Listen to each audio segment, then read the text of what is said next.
Alhamdulillah, alhamdulillah. Pertamanya kita bersyukur pada Allah Subhanahu Wa Taala kerana dengan limpah dan kurnianya, dengan taufik dan hidayahnya, dengan mahabbah dan mawaddahnya, dapat lagi kita sama-sama berkumpul untuk meneruskan lagi kuliah bulanan kita dalam kita cuba untuk memahami ayat-ayat suci Al-Quran. Dan Alhamdulillah, seperti mana yang tuan-tuan dan puan-puan semua maklum, kalau ke tahun-tahun lepas lah, lama kita kuliah kita ni, Alhamdulillah kita telah berjaya menamatkan satu tafsir Al-Munir karangan Dr. Wabah Az-Zuhaili untuk juzuk 30. Untuk juzuk 30 Alhamdulillah kita dah selesai pada bulan yang lepas. Alhamdulillah kita berjaya habiskan. Jadi bila nak sambung ni, kalau saya boleh cerita sikit lah sebelum kita nak masuk apa dia tafsir yang kita nak baca ni. So jadi saya pun cubalah untuk mencari tafsir yang bersesuaian, yang kita boleh baca, yang kita boleh dapatkan di pasaran bagi siapa yang nak beli dan baca dan sebagainya. Tafsir-tafsir Malaysia ni dia ada, tapi maksudnya yang dicetak dengan cetakan terkini tu dia tak banyak. Kita ada tafsir-tafsir lama, pondok-pondok dulu kita ada tafsir-tafsir, tapi yang orang kata tafsir-tafsir terkini yang kita boleh baca, yang kita boleh dapatkan dekat Popular ke Pustaka Maju ke apa semua tu, dia tak banyak. Antara tafsir-tafsir yang terkini yang ada di pasaran adalah tafsir Tok Guru Ni Aziz.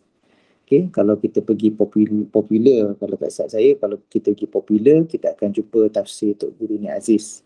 So tafsir Tok Guru Ni Aziz, almarhum Tok Guru Ni Aziz, itu salah satu juga tafsir yang saya cuba untuk consider lah, untuk kita cuba baca dan kita cuba selami. Tapi tafsir Tok Guru Ni Aziz ni yang ada sekarang ni, dia sebenarnya adalah orang type balik apa, orang kira typing lah, orang type balik apa yang ceramah-ceramah Tok Guru Ni Aziz waktu dekat Kelantan, waktu kat Medan Ilmu tu. Jadi kalau tuan-tuan dan puan-puan ambil tafsir Tok Guru Ni Aziz yang ada kat Popular tu, ikutlah surah apa, contoh surah Al-Fatihah ke, lepas tu pergi YouTube, buka YouTube yang bahagian Tok Guru Ni Aziz tafsir tentang surah Fatihah tu, dia apa yang dia cakap kat video tu, itulah apa yang ada dalam tafsir. Jadi kalau Tok Guru Ni Aziz kata ambor dulu, memang ambor dululah ada kat dalam tafsir itulah. Okay, jadi tafsir Tok Guru Ni Aziz ni dia sesuai, sangat bermanfaat, sangat bagus. Cumanya untuk kita buat pengajian tu, saya rasa dia kurang sesuai untuk pengajian. Sebabnya dia dalam bentuk dialog. Dia bukan dialog, dia macam dia ceramah yang Tok Guru Ni Aziz bagi ceramah. So takkan saya nak baca balik ceramah dia kan. So baik kita dengar terus ceramah Tok Guru Ni Aziz. Jadi bila dicari balik apa lagi tafsir-tafsir yang kita boleh buat, macam tafsir Al-Munir karangan Dr. Wabah Az-Zuhaili tu, terjemahan tafsir Al-Munir tu tak, yang ada lengkap hanyalah terjemahan Indonesia. Okay, orang Indonesia ni rajin, dia banyak terjemah. Tapi tafsir bila terjemah Indonesia ni, bahasa semua tu ada isu lah dengan kita kan. Kadang-kadang ada yang dekat kita boleh faham, ada yang jauh.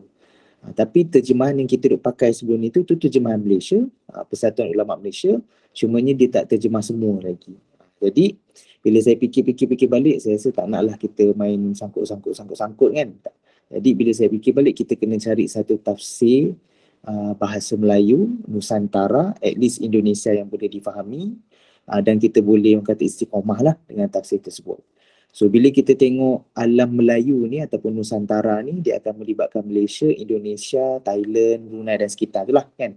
Jadi saya tengok Indonesia ni dekat dengan kita, dan tafsir yang saya ambil ni adalah tafsir yang masyhur, iaitu tafsir Al-Azhar karangan Hamka. So kalau pernah dengar Buya Hamka ataupun Pak Hamka, so ini adalah tafsir dia yang kita akan baca. Dan nanti saya akan cerita juga kelebihan-kelebihan tafsir ni, kenapa saya pilih tafsir ni. Dan tafsir ni dia sangat masyhur, kita di Malaysia pun kita sangat mengambil manfaat daripada tafsir Hamka ni lah. Okay, sebelum kita pergi kepada tafsiran tu, saya nak baca laju je lah sedikit pengenalan tentang Hamka ni, almarhum Hamka, supaya kita kenal lah siapa dia yang kita nak baca ni, tafsir dia ni kan, tuan dia siapa dia. Okay, nama HAMKA, Hamka ni dia adalah singkatan huruf nama-nama. Sebenarnya nama dia, kalau ikut dia Haji Abdul Malik. HAM tu lah, HAM tu Hamka, HAM tu Haji Abdul Malik. Ayah dia nama Karim Amrullah. Haji Abdul Malik Karim Amrullah. So itu sebenarnya nama dia dengan nama ayah dia singkatkan menjadi Hamka. Okey, Hamka. Haji Abdul Malik Karim Amrullah. Okey. Hamka ni kalau ikut tahun kelahiran dia lama dah lah, 1908. 1908. Lama dah. Dia lahir 1908. Okey, dan dibesarkan dengan keluarga yang sangat, ayah dia pun tok guru juga, tok guru apa ni yang antara yang reform negara Indonesia dengan Islam dan sebagainya, antaranya ayah dia lah. Jadi dia membesar dengan didikan agama. Dia pergi belajar hingga ke Mekah. Dia pergi ke Mekah, belajar di Indonesia, belajar di Mekah. So dia dapat ilmu agama tu daripada Nusantara, Indonesia, dan juga dia melanjutkan pengajian sampai ke Mekah. So daripada Indonesia dapat, daripada Arab pun dapat. Okay. Hamka dia berkahwin, 10 orang anak dia, ramai anak dia. Dan Hamka ni dia adalah seorang, orang kata apa, sastrawan. Dia suka menulis, suka tulis karangan, suka tulis syair, sajak dan sebagainya. So sebab tu kalau kita tengok karangan Hamka ni terlampau banyak. Dia kata banyak lah, nak kata terlampau banyak, melampau pula kan, tapi banyak, memang banyak. Sama ada karangan dia berbentuk karangan ilmiah macam tafsir Azhar, ataupun karangan dia berbentuk novel. Sebab Hamka ni dia seorang sastrawan dan dia suka tulis novel. Tapi novel-novel itu tidaklah novel-novel yang mengarut, taklah. So novel-novel dia adalah novel-novel yang menyentuh isu masyarakat ketika itu. So tulisan Hamka ni sangatlah famous dan sangatlah orang kata apa, orang kata Indonesia bahkan Malaysia pun kita masyhur dengan tulisan Hamka. Antara tulisan Hamka yang masyhur adalah novel yang masyhur adalah Tenggelamnya Kapal Van der Wijk. Kalau pernah dengar kan, Tenggelamnya Kapal Van der Wijk, Di Bawah Lindungan Kaabah, yang mana kedua-dua ni kalau di Indonesia dia dah ada filem dah. Kalau siapa tuan-tuan puan pernah dengar lah, ada filem Indonesia Tenggelamnya Kapal Van der Wijk. Tenggelamnya Kapal Van der Wijk ni dia cerita tentang cinta. Novel cinta, Cintan Cintun. Memang clearly dia novel Cintan Cintun. Tapi menariknya tulisan Hamka ni sebab waktu fasa dia tulis Tenggelamnya Kapal Van der Wijk, time tu orang masyarakat Indonesia ketika itu memang sukalah baca-baca cerita-cerita Cintan Cintun dan sebagainya ni. So karangan novel Hamka Tenggelamnya Kapal Van der Wijk ni, dia pun keluar, orang kata into the scene juga kan. Cerita juga pasal cinta cintun, tapi bukan cinta cintun lewe-lewe yang biasa-biasa, tak. Tenggelamnya Kapal Van der Wijk ni dia cerita tentang macam mana hero dengan heroin tu dia bukan daripada suku yang sama, bukan pada orang kata apa suku Indonesia, bangsa Indonesia yang sama. Dia lain-lain. So dia ada, kalau macam kita ni contohlah, sekarang kita tak ada lah kan, tapi orang Selangor tak boleh kahwin dengan orang Negeri Sembilan, contohnya macam tu lah kan. So itu yang berlaku pada zaman Hamka ni. So dia tulisnya Tenggelamnya Kapal Van der Wijk ni untuk mengkritik perangai tu ataupun mengkritik budaya tu. Budaya kita ni tak sama martabat, berlainan suku, berlainan bangsa. So itu penulisan Hamka. Dia sentiasa menyelitkan elemen-elemen dakwah dalam tulisan dia. Okay, so ada banyak lagi tulisan-tulisan lain. So bila dia dah tulis Cinta Cintun ni banyak, kemudian dia counter balik tulisan-tulisan Cinta Cintun tu, dia ada tulis berkaitan dengan tasawuf. So dia pun ada kitab tasawuf moden. So kitab tasawuf moden ni pun saya pernah saya buka sekali kitab tasawuf moden ni, dan insya-Allah kalau kita baca tasawuf moden ni, dia tasawuf moden, agak pembawakan gaya tasawuf penyucian diri yang moden, yang sesuai, yang kita baca tu kena dengan situasi kita. Tapi nak kata kena dengan situasi kita tu, dia buat kitab tasawuf moden tu tahun 1939. Lama dah. Tapi bila kita baca tu boleh kata kena lah dengan zaman kita walaupun 2023. Okay, jadi diringkaskan cerita, banyaklah dia tulis karangan-karangan, banyak lagi novel-novel yang dia tulis. Dan Hamka ni juga dia bukan saja guru agama, dia juga politician, ahli politik. Dia bertanding dan sebagainya, menang, parti dia menang. So itu pun ada cerita-cerita. Saya pun tak mahir sejarah Indonesia, so itu adalah cerita-cerita berkaitan dengan pilihan raya dan sebagainya. Cuma saya nak bagi tahu sampailah satu tahap seperti mana ulama-ulama, alim ulama seperti Imam Bukhari dan sebagainya kan. Kalau tuan-tuan dan puan-puan nak tahu, Imam Bukhari yang kita duk baca Sahih Bukhari ni, nama dia besar kan, kita sebut Imam Bukhari, hadis Bukhari, so macam oh ni ulama besar ni. Tapi Imam Bukhari semasa hayat hidup dia, Imam Bukhari ni dia dihalau daripada orang kampung. Orang kampung tak boleh terima dia. So bila Bukhari ni mati, barulah dia disanjung. Berapa ramai lagi Imam Ahmad bin Hanbal, kan kita ada 4 mazhab, antaranya mazhab Ahmad bin Hanbal kan. Imam Ahmad bin Hanbal dipenjara dan sebagainya. So mereka ni ulama-ulama ni bukan kata hidup senang, tapi mereka ni ada banyak dugaan. So Hamka juga salah satu ulama-ulama yang diuji. So Hamka ni pernah dia dipenjara oleh kerajaan. So ini pun cerita orang kata sejarah Indonesia yang lama lah. Saya pun tak nak ungkit lah kan, ataupun tak nak sentuh lah sebab dia sejarah. Adalah ceritanya Hamka ni dipenjarakan, kaitan juga dengan Malaysia, sebab dikatakan Hamka menyokong Malaysia dan sebagainya. So presiden ketika itu, Presiden Soekarno dan sebagainya, cerita dia panjang lah. So akhirnya dia pun dipenjarakan. So tafsir Al-Azhar ni dia tulis di dalam penjara. Sebahagiannya tu, tidaklah semua, sebahagian, tapi majoritinya dalam penjara. Sebahagiannya tu Hamka memang mengajar dekat masjid dia. Masjid dia pun nama Masjid Al-Azhar sebab mufti Mesir ketika itu dia datang ke Indonesia, dia namakan masjid Hamka tu sebagai Masjid Al-Azhar. So Hamka ni dia mengajar tafsir kat situ, so dinamakan tafsir dia Al-Azhar. So dia selesaikan, dia completekan tafsir tu semasa di dalam penjara. Okay.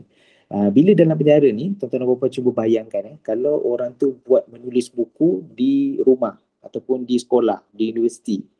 Itu hebatlah, kita kata hebatlah kan. Dia tulis buku dan sebagainya, rujukan, laptop semua dia ada, library dia ada kan.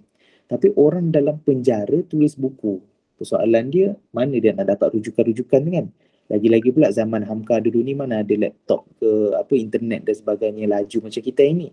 Jadi Hamka menulis tafsir ni memang merely semata-mata daripada ilmu dia.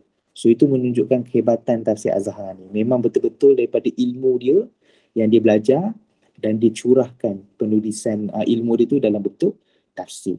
So terlahirlah tafsir Al-Azhar yang ada pada kita hari ni, yang kita boleh ambil manfaat lah.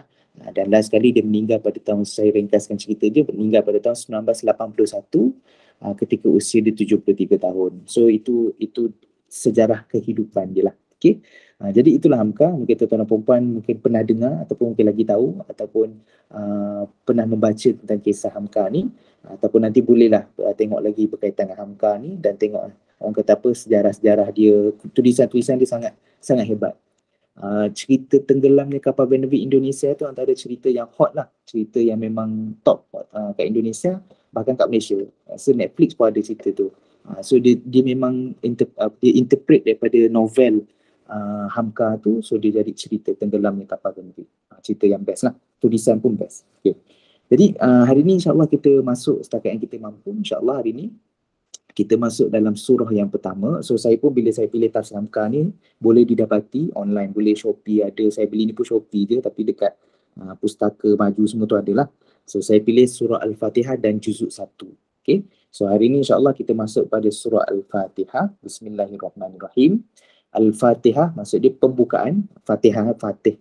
Nama anak saya pun Fatih kan, buka. So ni Fatihah, pembukaan juga kan.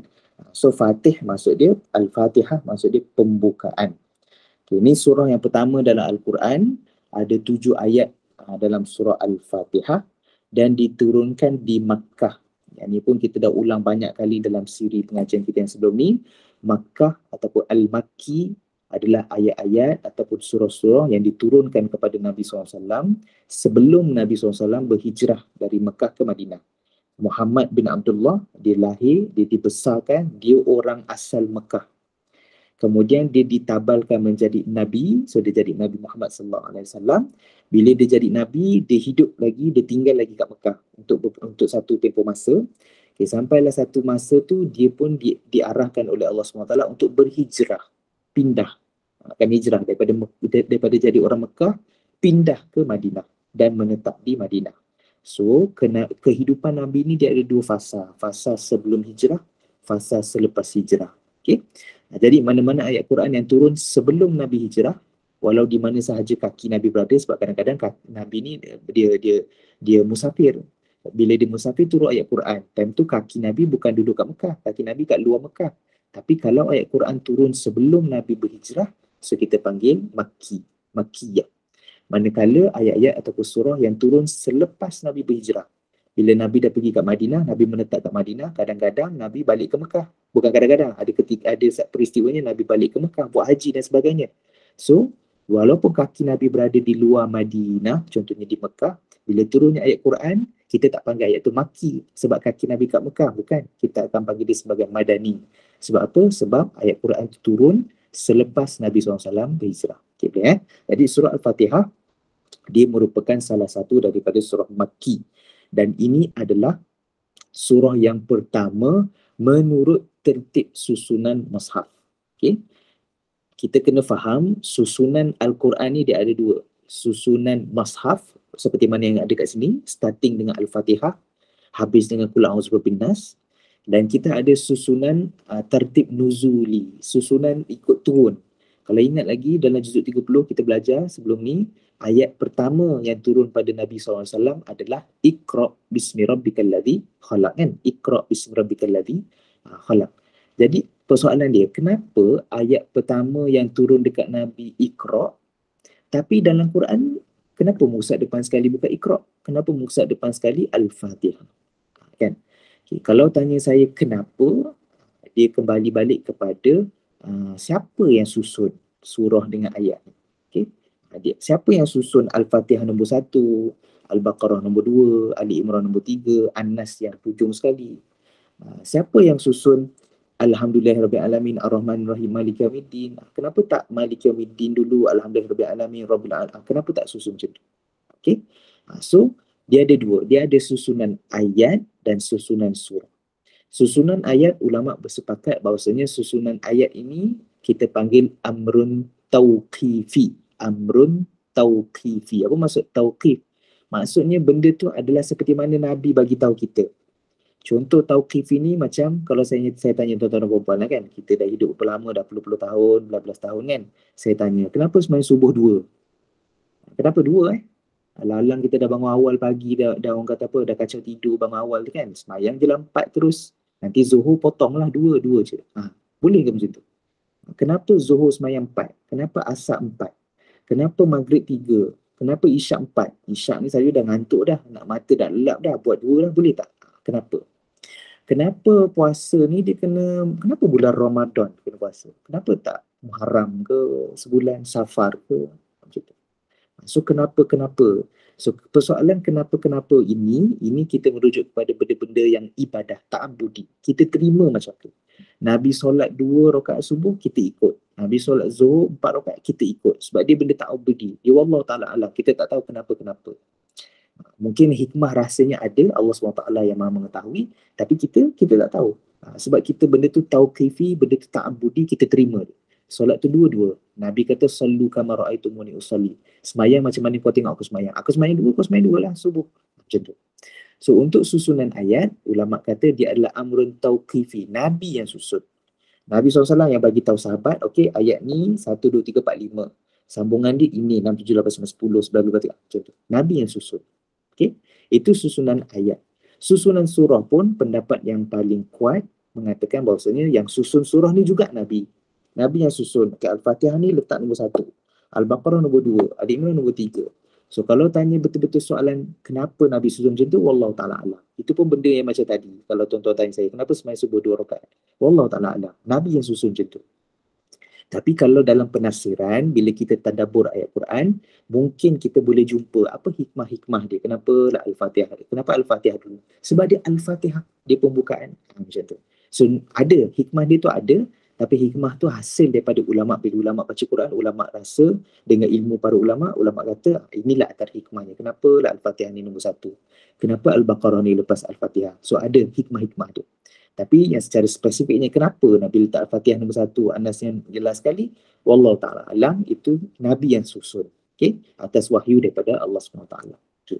Jadi itulah surah pertama. Saya nak highlightkan sekali lagi, surah pertama menurut susunan mashaf adalah Al-Fatihah. Surah pertama menurut tertib susunan, kita panggil tertib nuzuli, tertib turun. So itu adalah Iqra' bismi rabbikal ladzi khalaq. Okay, So, kita masuk ayat. Okay, InsyaAllah mungkin-mungkinan hari ni tak habis lah surah Fatihah ni. Surah Tafsir Azhar ni bagus, dia perinci.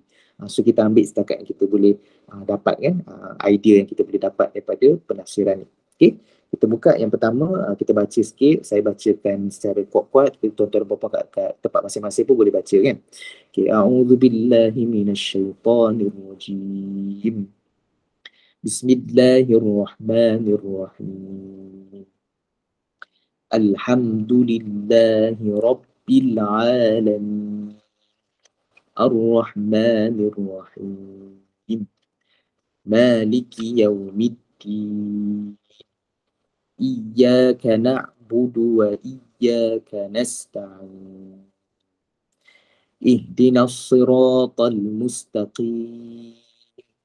Siratal ladzina an'amta 'alaihim ghairil maghdubi 'alaihim waladdallin.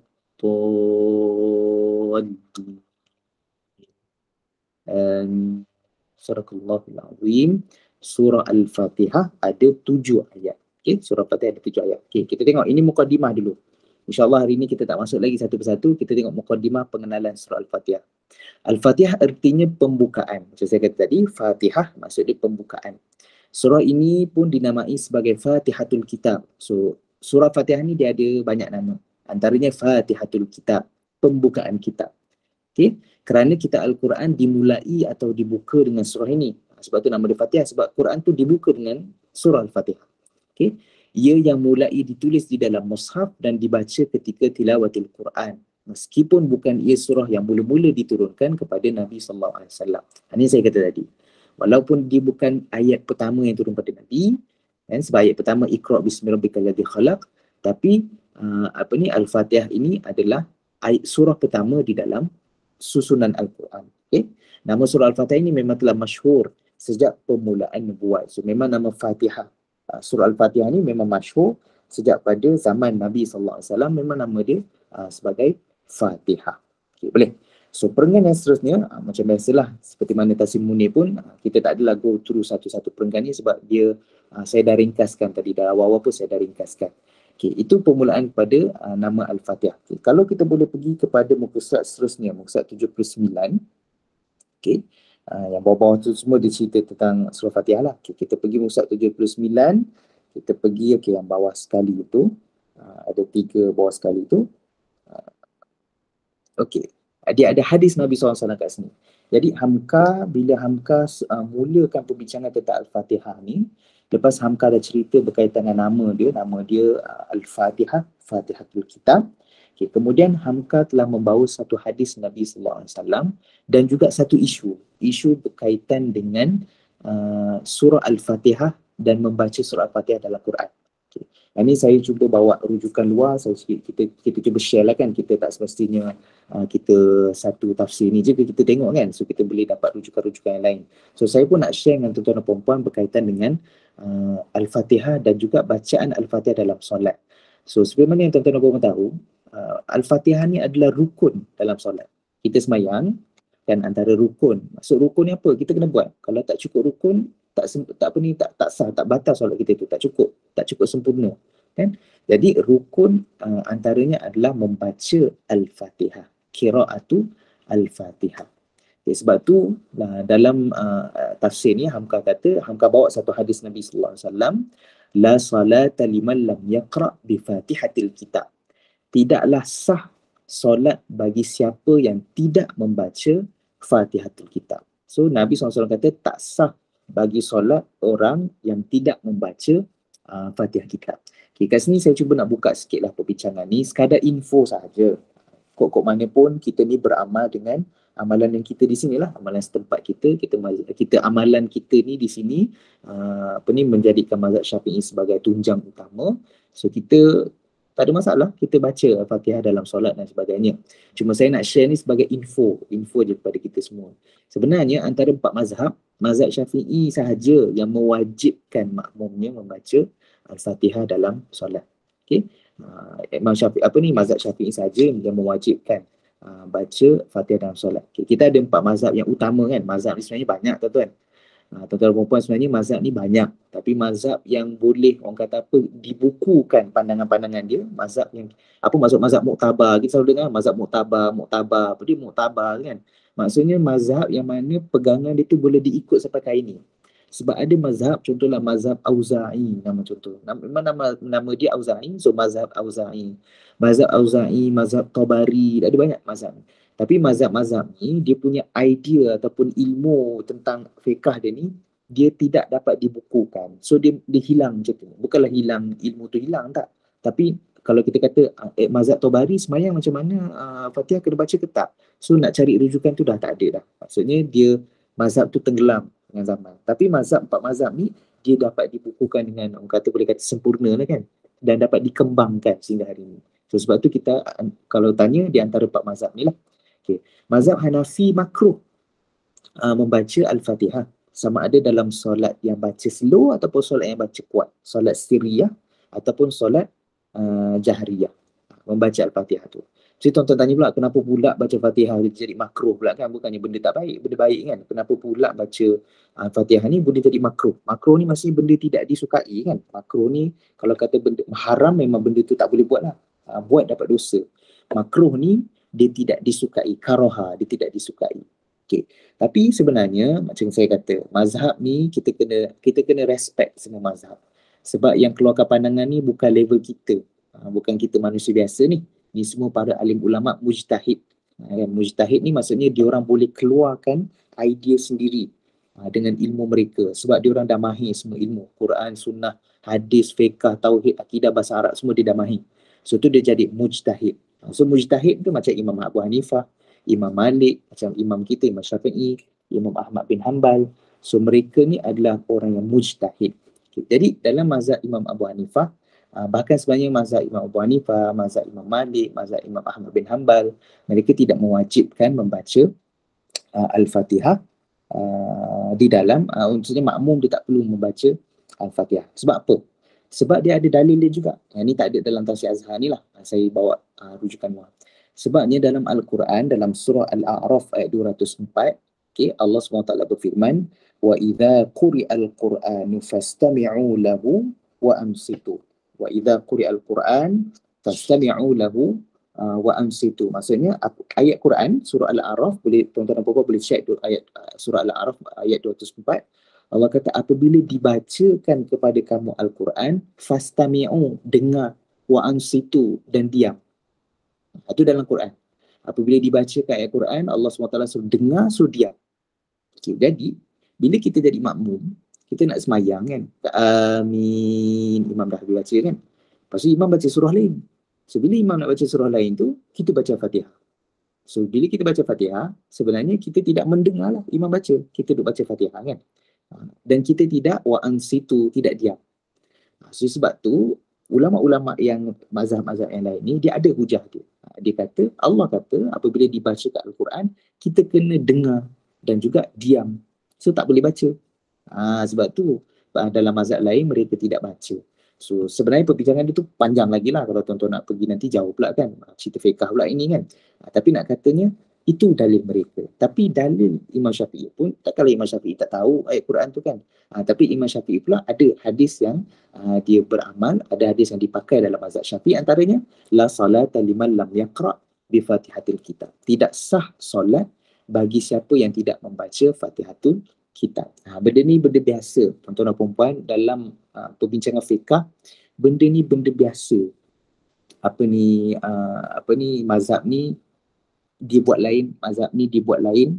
Selagi mana dia bukan akidah, bukan dia sembah Tuhan lain, itu tak boleh. Tapi dalam beribadah ni itu biasa kalau dia ada sedikit-sedikit perbezaan. Sebab dua-duanya melihat pada dimensi yang berbeza. Biasalah, ada orang bila tengok sebelah sini dia nampak lain, bila tengok sebelah sana dia nampak lain kan. Nampak rupa lain dan macam-macam lagi kan. So itu yang berlaku. So ini saya nak sentuh sikit berkaitan dengan mazhab ni lah.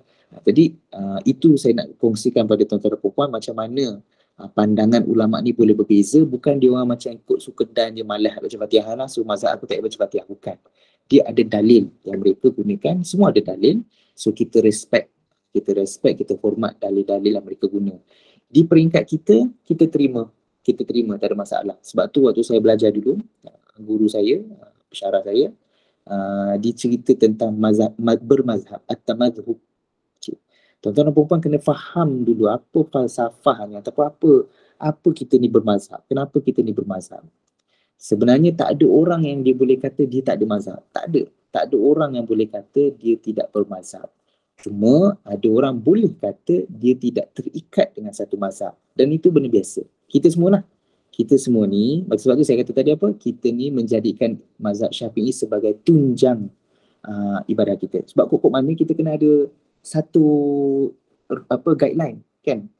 Kalau lah nak buat benda tu, dia ada banyak guideline. Nak masak lah sebagai contohnya. Nak masak ni, nak masak rendang ni ada style rendang Minang, rendang tu rendang ni rendang. Ada banyak style. Tapi bila kita nak masak ni, yelah memanglah banyak, tapi aku nak masak rendang apa? So dia kena ada satu guideline. Kan, dia kena ada satu guideline.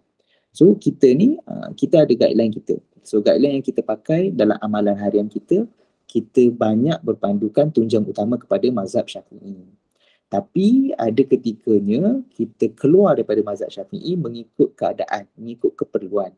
Contohnya dalam bidang muamalat, dalam bidang jual beli, gitulah. Kan? Dalam mazhab Syafi'i, sirah tu maksudnya lafaz jual beli tu wajib. Saya beli, saya jual. Saya beli, saya jual. Dalam mazhab Imam Syafi'i, sirah tu wajib. Saya beli, saya jual. Saya beli, saya jual. So persoalan macam kita ini, yang beli Shopee tu macam mana tu? Saya beli, teks kat orang tu, saya beli. Lepas tu orang tu tak jawab pula, dia sibuk, seller tu sibuk, tak jawab pula saya jual. Dah sudah, kita pun macam mana ni dia tak lafaz saya jual ni, sah ke tak aku nak pakai barang ni, contohnya. Ataupun mesin tu, mesin air gergang tu, masuk duit tekan keluar air tu. Takkan kita nak kata kat mesin kan, saya beli. Macam mana mesin nak jawab, saya jual. Tak ada. So kat situ dia ada kelonggaran, bukan kita tak ada mazhab, kita pergi kepada mazhab lain yang ada pandangan lain. Kan? So ada banyak lagi dalam muamalat, bayar zakat kan, bayar zakat Imam Syafi'i kena bayar ikut timbangan dan sebagainya tu. So kita tukar kepada duit dan sebagainya. Kan, tuan-tuan dan puan pergi umrah, pergi haji dan sebagainya tu, bila susah ambil semayang semua tu, tiba-tiba boleh pula, sentuh lelaki perempuan boleh pula, kan boleh pula kan tu. Sebabnya dia ada keperluan dan ada keadaan ni tertentu, dan kita buat tu atas dasar ilmu, bukan atas dasar suka-suka. Tak bolehlah kita kat sini kan, malah nak ambil semayang, tadi dah tersentuh-sentuh, malah nak ambil semayang, dah kentut malah nak ambil semayang, tu tak boleh. Kita bermudah-mudahan dengan mazhab, tak boleh. Tapi bila atas dasar ilmu, yang tu, itulah yang sepatutnya. Sebab tu guru saya dia kata at-tamadhhub ni maksud dia antaj'ala imam al-madhhabi hujjatan bainaka wa bainallah.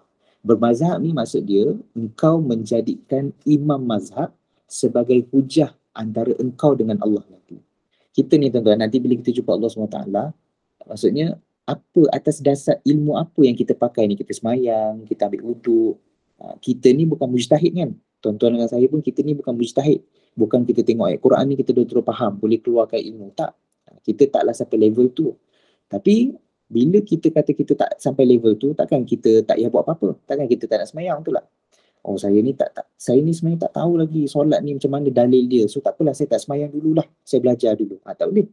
So ke mana kena semayang juga. So macam mana ni nak semayang, tapi macam saya tanya, tuan-tuan sujud tangan macam ni, rokok tangan macam ni, tuan-tuan belajar mana? Apa dalil dia? Sudah kan? Apa pula dalil dia kan? Baca Fatihah kuat ni, apa dalil dia? Baca Fatihah ada bismillah, apa dalil dia? So kita tak tahu satu persatu benda tu. Tapi kita ni sebagai hamba Allah, tanggungjawab kita tetap kena beribadah. So sebab tu kita bersangkut paut kepada imam mazhab yang lagi alim. So imam mazhab yang cakap dengan kita. Bukanlah Imam Syafi'i cakap kita direct, tapi maksudnya daripada pengajian kita tu. So dalam mazhab Syafi'i kata solat baca Fatihah menjadi rukun. So kita ikut. Orang yang duduk kalau dekat Morocco tempat saya, dia orang Maliki dia Fatihah bukan rukun, dia ikut sebelah sana, tak ada masalah. Orang dekat Turki mazhab Abu Hanifah, dia ikut sebelah sana, ikut, tak ada masalah. Tapi asalkan kita ada ikutan. Dalam kita nak beribadah, kita ada guideline, kita ada tour guide kita. Kalau tak, seorang-seorang sesat. So itu tamazhub, itulah bermazhab. Mazhab ni adalah dengan engkau menjadikan imam mazhab sebagai hujah antara engkau dengan Tuhan. Sebab mujtahid ni kalau dia berijtihad, dia keluarkan idea, dia dapat pahala dua kan. Maksudnya dia idea dia tu betul, dia dapat pahala. Idea dia salah pun dia dapat pahala. Sebab dia berfikir tu dengan ilmu. Kita tak boleh. Kita fikir memangnya salah aja. Sebab kita tak ada ilmu. So memang kita confirm salah lah. Tapi kalau kita berpaut kepada imam mazhab, yang mana imam mazhab ni Allah dah kata dah, kalau dia berijtihad, Nabi dah kata kalau dia berijtihad, betul dapat pahala, salah pun dia dapat pahala atas usaha dia berijtihad dengan ilmu. So kita ikutlah imam mazhab. Dia macam tu. So kita kena faham, tuan-tuan kena faham kenapa kita ni bermazhab sebenarnya. Kenapa kita ni bermazhab? Boleh tak kalau tak bermazhab? Boleh.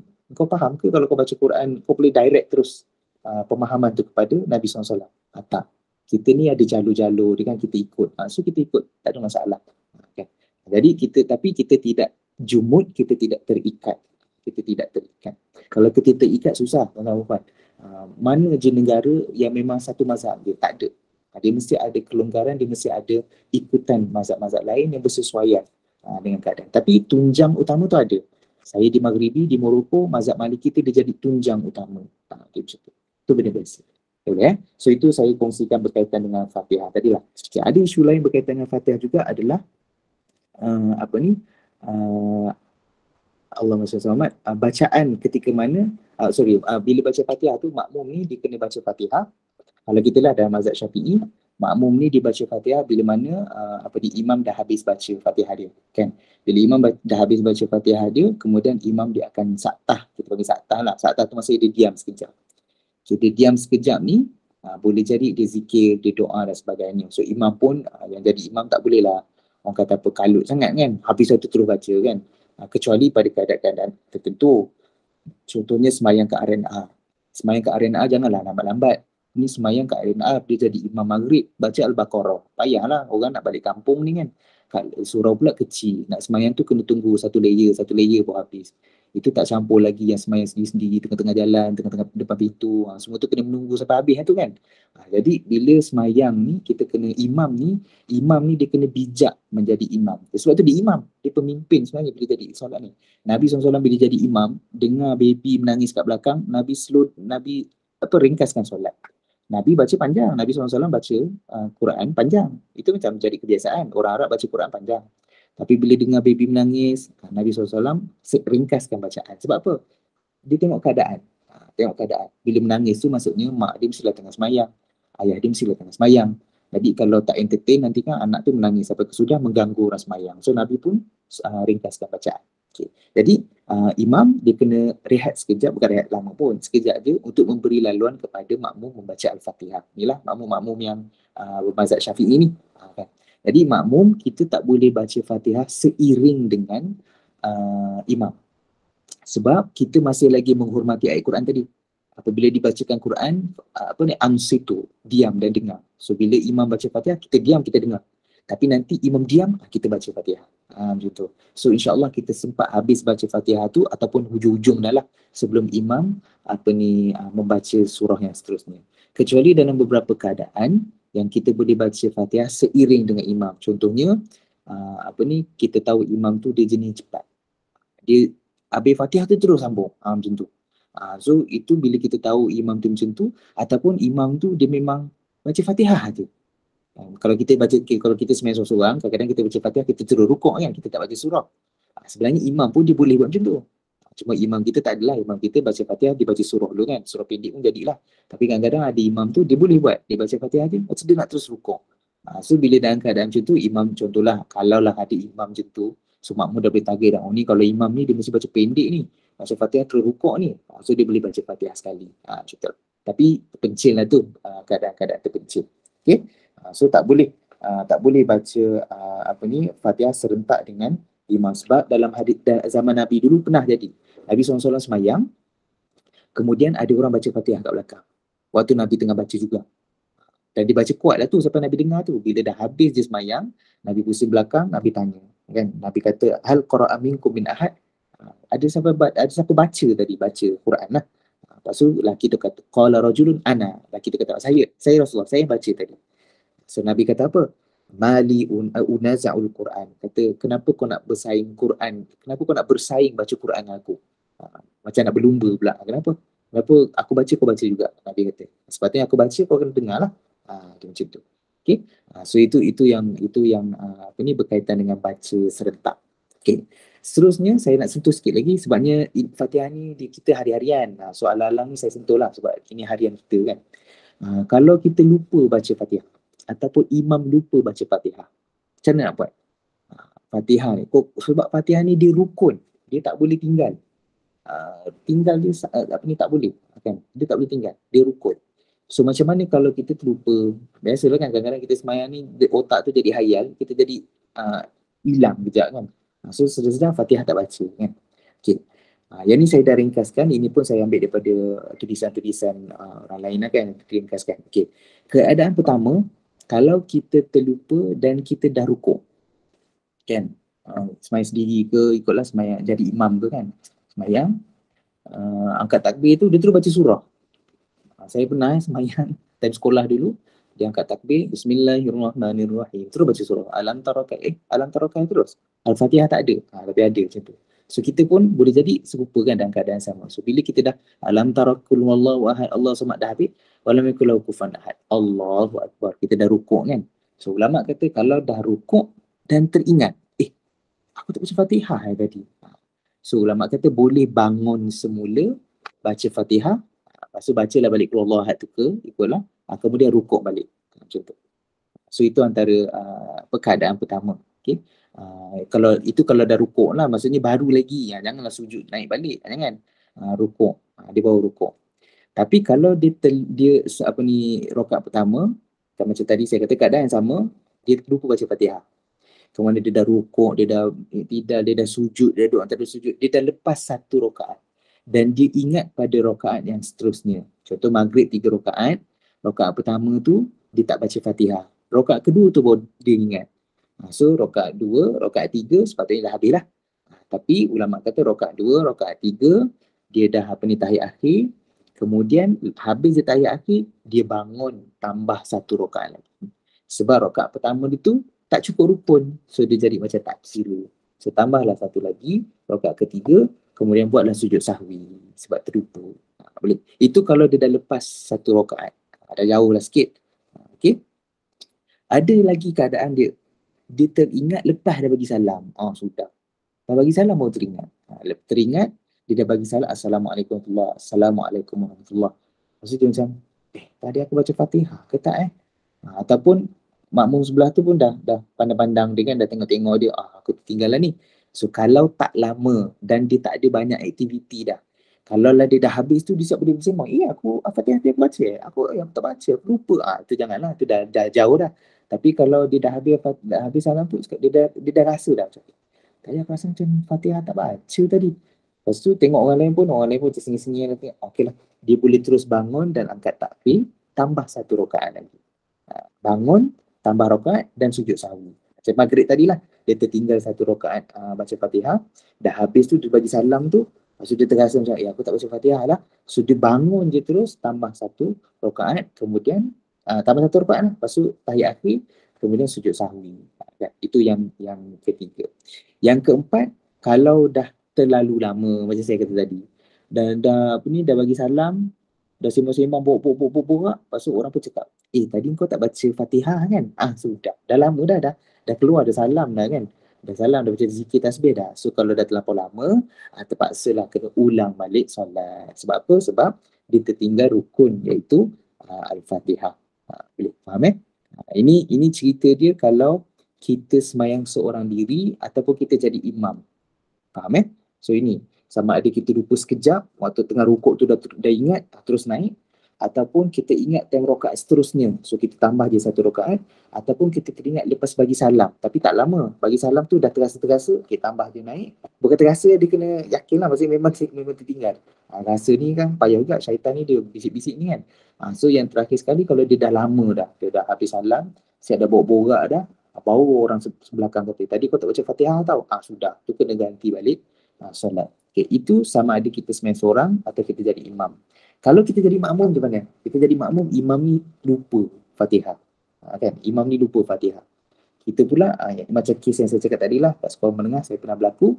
So bila kawan tu dia Allahu Akbar, dia diam je, kononnya baca iftitah kan. Tiba-tiba Bismillahirrahmanirrahim, alam tarokai, dia terus alam tarokai. So kita orang belakang pun Subhanallah, tegur lah. Subhanallah, tegur gitu kan. So dia pun baca balik Fatihah. Tapi kalau lah let's say kata ini memang laju punya ni, memang terlepas lah, tak sempat nak subhanallah apa, dia dah rukuk, sujud dan sebagainya. Kalau kita ni kita ikut je imam. Imam ni pemimpin kita, biarlah dia bimbing kita. Kalau dia salah, dia kena tebus balik. Kita orang kata orang bukan bawahan, makmum kan, kita kena ikut ketua. Dengan harapan dia akan tambah balik satu rakaat. Seperti saya kata tadi, imam bila dia lupa nanti dia tambah balik satu rakaat. So kita kat makmum ni kita ikut je. Follow je sampai habis. So bila kat ujung tu tengok, dia tak naik, dia tak tambah satu rakaat, dia tak buat sujud sahwi, dia tak tambah satu rakaat. Maksudnya dia memang lupa terus dah. Kita subhanallah pun memang takluk, dia memang tak ingat. So time tu kita mufaraqah. Kita jangan bagi salam ni. Sebelum bagi salam tu kita mufaraqah. Kita niat mufaraqah, kita berpisah dengan dia, kita tambah satu rakaat. So kita save lah. Kita makmum save. Kan? Apa ni, imam dia tak save lah. Dia kena tengoklah kalau dia lupa lama, dia kena ganti balik lah solat dia kan. So kita boleh mufaraqah. Mufaraqah ni tuan-tuan puan tak payahlah lari keluar pula daripada saf tu. Dekat saf tu tak ada masalah, boleh mufaraqah macam tu je. Maksudnya terus bangun takbir dan salam sebagainya. So itu kalau kita menjadi makmum. Ada juga pendapat ulama kata boleh mufaraqah awal lagi. Tapi kita orang kata dalam kita jemaah ramai-ramai kan. Kan orang semua sujud macam tu kan, kita seorang je tinggal tengah-tengah orang ramai kan, sembahyang Jumaat contohnya. Janganlah. Bukan jangan, maksudnya kita tengok keadaan. Kan lebih baik kita ikut, kita follow je sampai ujung. Kok lah imam tu dia sujud sahwi, dia naik atas, so kita ikut je lah dia. Kalau tak, kita mufaraqah pun kita kena buat bersama juga. Macam tu. So itu berkaitan dengan lupa baca Al-Fatihah. Okay. Seterusnya, sikit lagi, saya rasa kita boleh sampai sini pun okey dah ni. Berkaitan dengan Fatihah, baca Fatihah dengan tidak bertajwid. Itu pun tak boleh tak?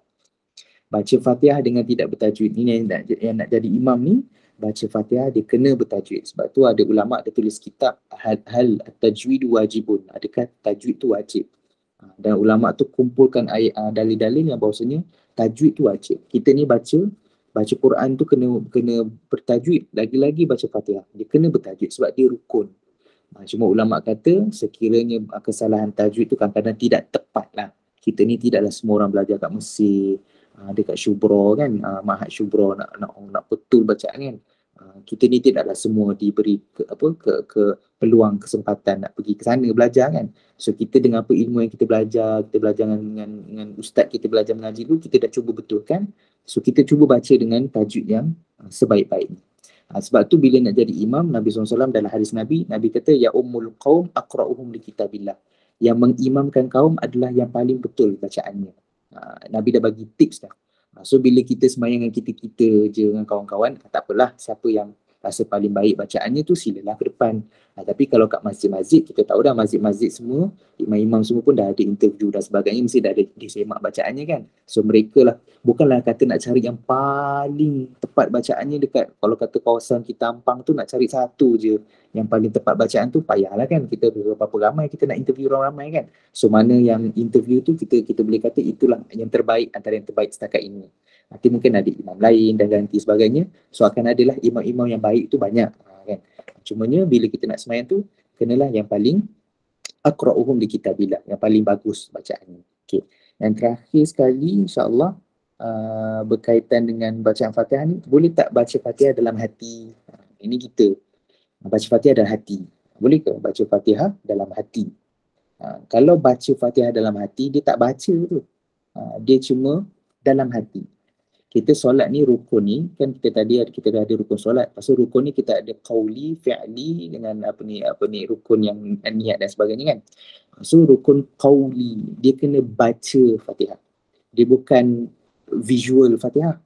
Dia bayang dalam otak dia baca Fatihah, bukan. Ataupun dalam hati, tak boleh. Dia kena baca. Tapi bacaan tu tidaklah dengan kadar yang kuat sehingga terganggu orang lain. Tak boleh. Dia baca tu dengan kadar kita boleh dengar seorang pun okey dah.